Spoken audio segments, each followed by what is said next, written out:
ભરૂચ જિલ્લાના વાગરા તાલુકામાં આવેલ ગોકુલધામ સોસાયટી નજીક આઈસર ટેમ્પો અને બાઇક વચ્ચે અકસ્માત સર્જાતા બાઇક સવારને ઈજા પહોંચી હતી।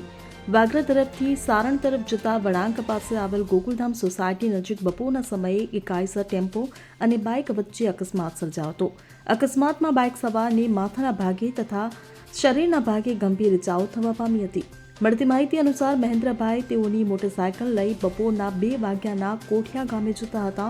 તે વખતે વાગરાથી સારણ ગામ તરફ જતા રોડ ઉપર ગોકુલધામ રેસિડેન્સીના પાસે આઈસર ટેમ્પોના ચાલકે પોતાના કબજાનો આઈસર ટેમ્પો ઝડપે અને ગફલતભરી રીતે હંકારી લાવી મોટરસાયકલ સાથે અકસ્માત કરી માથાના ભાગે ગંભીર ઇજાઓ પહોંચાડી તથા શરીરમાં નાની મોટી ઇજાઓ થવા પામી હતી।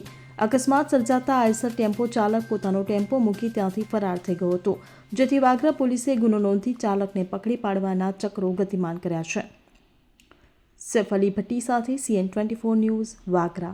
હવે જુઓ દેશ દુનિયાની તમામ ખબરો તમારી આંગળીના ટેરવે। ઉઠાવો મોબાઈલ અને Google Play Store પરથી ડાઉનલોડ કરો અમારી CN24 ન્યૂઝ મોબાઈલ એપ।